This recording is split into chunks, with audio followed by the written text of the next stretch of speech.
When you think of a clown, your mind conjures up images of laughter, joy, and bright colors. But what if I told you that one of history's most brutal serial killers also used to be a clown? A man who, by day, was a respected community member, a successful businessman, and the beloved Pogo the Clown at children's parties, and by night, he turned into a demon who lured innocent young men to his home, tortured them, murdered them, and then buried their bodies in the crawl space beneath his own house. This is the story of John Wayne Gacy, the man who proved that true terror can hide behind colors and smiles. Buckle up, because today we are going to uncover a dark, deep secret that will send chills down your spine. John Wayne Gacy was a face in Chicago, Illinois, that no one could have ever suspected. He had a successful construction company. He was interested in local politics, and the most terrifying truth of his double life. He would perform at children's events as Pogo the Clown, entertaining them. He was such an expert deceiver that no one recognized the darkness hidden behind his smile. But his dual life began with a troubled childhood. Gacy's father was an alcoholic and abusive man who inflicted deep psychological wounds on Gacy. From a young age, he had to hide his homosexual desires, which led his private life and sexual urges down a dangerous path, making him susceptible to violence.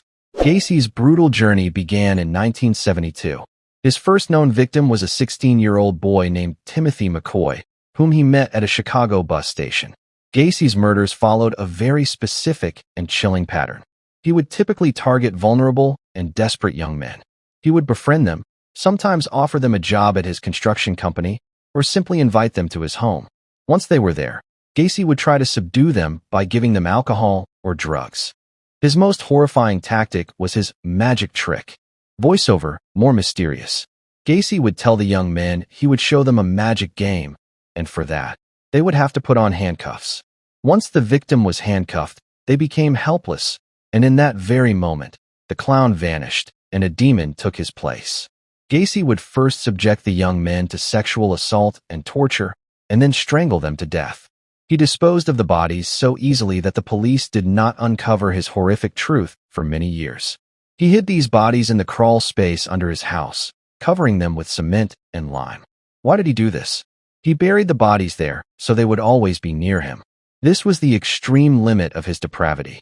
This reign of terror continued until 1978, when a 15-year-old boy named Robert Piest went missing. Robert was last seen with Gacy, and the police turned their investigation towards him.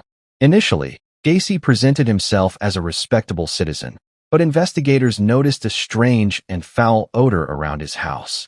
Gacy claimed it was due to sewer problems, but the investigators knew something was terribly wrong. Finally, with a search warrant, the police entered Gacy's home, and what they saw there shocked them to their core. In the 4-foot deep crawl space under the house, one after another, 29 bodies were found. Some bodies were so badly decomposed that their identification was difficult. Gacy's house had become history's most terrifying graveyard. In addition to these bodies, 4 more were found in the nearby Des Plaines River, bringing the total number of victims to 33. Following this gruesome revelation, John Wayne Gacy briefly confessed to the crimes, but later recanted his statement, claiming that he didn't remember any of it due to an episode of insanity. In 1980, Gacy was put on trial for the murder of 33 young men. Throughout the court proceedings, Gacy made every possible effort to prove his innocence, but the brutal evidence and the presence of the bodies proved him wrong. The jury found him guilty on all 33 counts of murder and sentenced him to death. He spent almost 14 years on death row. During this time, he created many paintings, most of which depicted him in the guise of a clown.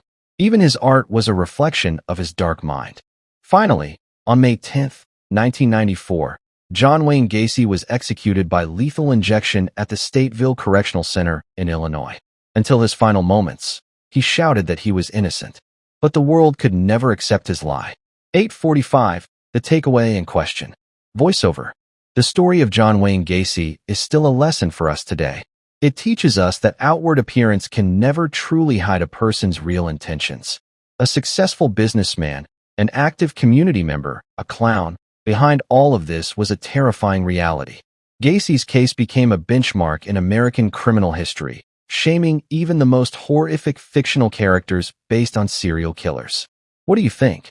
Do you believe there is someone else like Gacy in the world who is playing such a terrifying double game? Be sure to let us know in the comments. If you found this story disturbing, be sure to like this video and hit the subscribe button so you can watch more true crime stories like this.